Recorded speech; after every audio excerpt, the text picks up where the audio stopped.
Hi guys, I've just moved if you haven't noticed, and this room I think is going to reverberate a lot more than my last one because it's significantly bigger. Yay! Um, so I'm sorry about the sound. I'm going to experiment with some stuff over the next couple of weeks. Hopefully we'll get a good setup here. I did want to continue this course though, so let's just jump right into it. Let's start with the title. 創世記1章12節から15節 Okay, I'll read this once. I'll try to slow it down a little bit. I know I'm usually kind of fast on these, so here we go. 地は青草と種類に従って種を持つ草と種類に従って種のある実を結ぶ木とを生えさせた。神は見てよしとされた。夕となり、また朝となった。第三日である。神はまた言われた。天の大空に光があって、昼と夜とを分け、印のため、季節のため、日のため、年のためになり、天の大空にあって、地を照らす光となれ。そのようになった。Okay, 解説。A lot of the stuff you see here, you've already seen. So actually all of the black text here, technically you should be able to understand, although I don't expect you to get it all in one pass. Probably you're going to have to go back to the previous video we did and maybe kind of look up some of the stuff that you've forgotten. That's totally fine. That's completely normal, just so you know. Don't worry too much about that. On this slide, we're just going to look at the meaning of the whole verse as we have it. And we're going to look at this new word we have here. So let's start with the meaning of the text. I'll read it one more time. 地は青草と種類に従って種を持つ草と種類に従って種のある実を結ぶ木とを生えさせた。神は見てよしとされた。Okay, so let's look at the translation here. Okay, so we have the earth brought forth green plants. Remember that this verb is causative, so to cause to sprout. I've translated that as brought forth in this case. Okay, then we have green plants, grass that has seed according to its kind, and trees that bear fruit with seed in it according to their kinds. This is stuff we saw in the previous lesson, so go review that if you need to. God saw this and deemed it good. We've seen this several times now.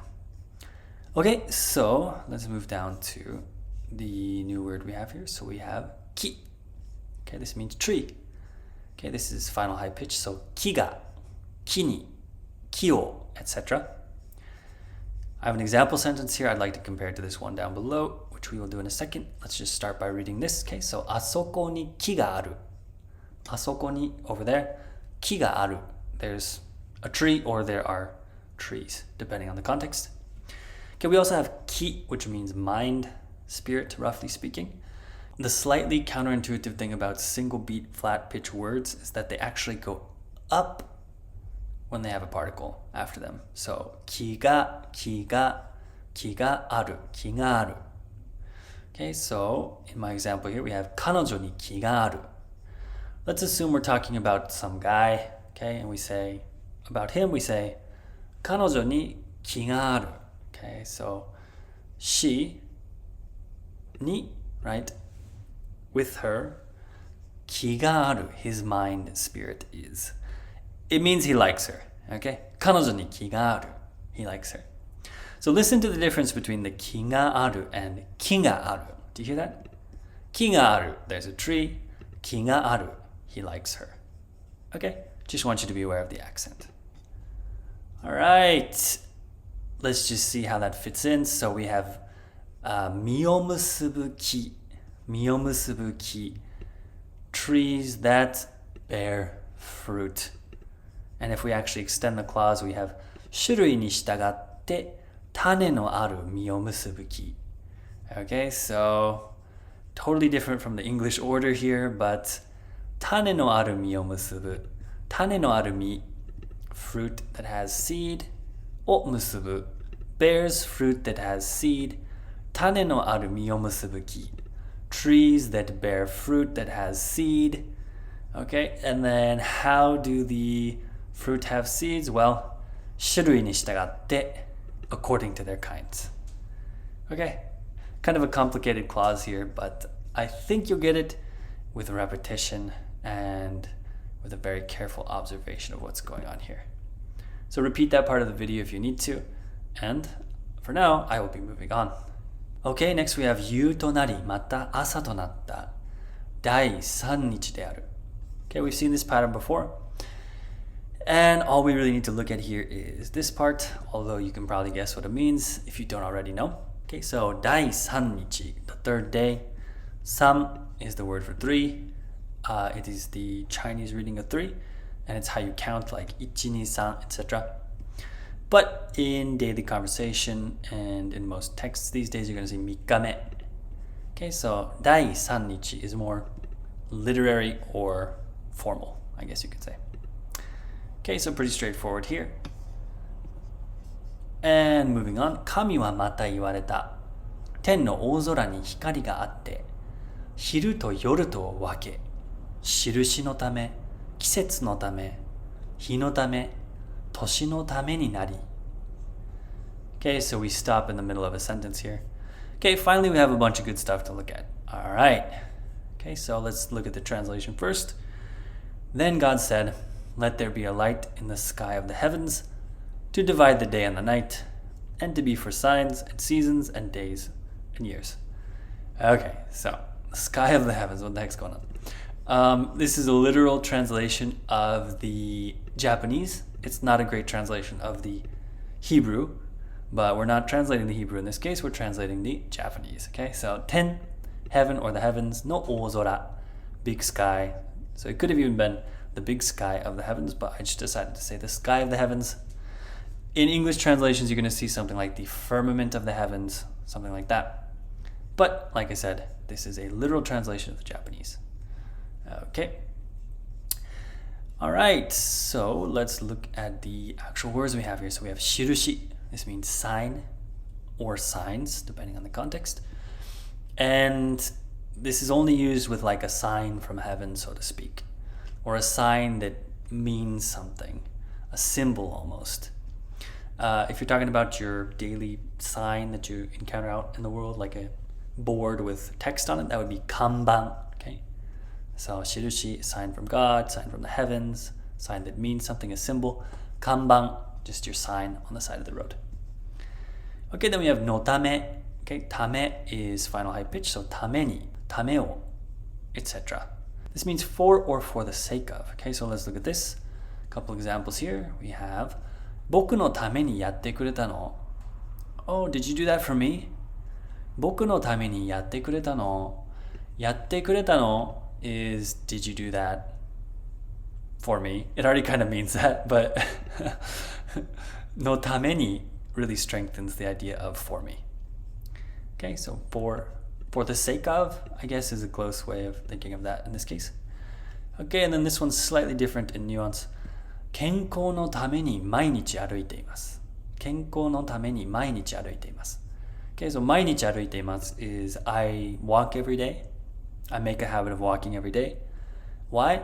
健康のために for my health. 健康 is health のために for. 健康のために毎日歩いています。Okay, so that's kind of how that works. As you can see, these both attached to nouns. 僕 I is a noun. 健康 health is also a noun. Okay, so in today's passage we have 印のため、季節のため、日のため, etc. So for signs, for blah blah blah blah blah. We're going to look at the other words now. Okay, let's keep ため on the screen. We have 季節, 季節. Okay, this one is initial high pitch, but it's kind of hard to hear that because the first beat is unvoiced. So 季節. You can't really hear the drop in pitch. Okay, but this means season or seasons depending on the context. Okay, then we have 日, also final high pitch. 日を, 日が, etc. Day, days. And we have 年, also final high pitch. Okay, 年が, 年を, year, years. Okay, so now we come back up and let's see how these work with ため. Okay, so we have 印のため for signs, 季節のため for seasons, 日のため. Okay, so I should mention here that although 日 is final high pitch, when you have a no after it in this case, and it connects to another word, it is flattened out. 日のため. So if you go listen to the linked professional narration of Genesis, in the description of this video, you will hear that the narrator says it as a flat pitch phrase. Okay, so 日のため. And it's the exact same thing with 年 in this case as well. So 年が年を. But here we have のため, so 年のためになり. Okay? Good, good, good. All right, moving on. Okay, then we have 天の大空にあって地を照らす光となれ。そのようになった. Okay, so this concludes the previous verse. And we get to be a light in the sky of the heavens, to shed light on the earth. It became so. Okay, we're sticking with this weird translation because it is a literal translation of the Japanese. Okay, and here we have terasu, which is a godan verb, which means to shine on, to illuminate, etc. And it's used here to modify hikari. So it's explaining what the hikari light does. What does the light do? It chi o terasu. It shines light on the earth. So let's look at the last part here. So we have nare. Okay, this is godan imperative, means become as a command. And we have this little phrase tonaru, which we've already seen, of course, to become, whatever you have before to.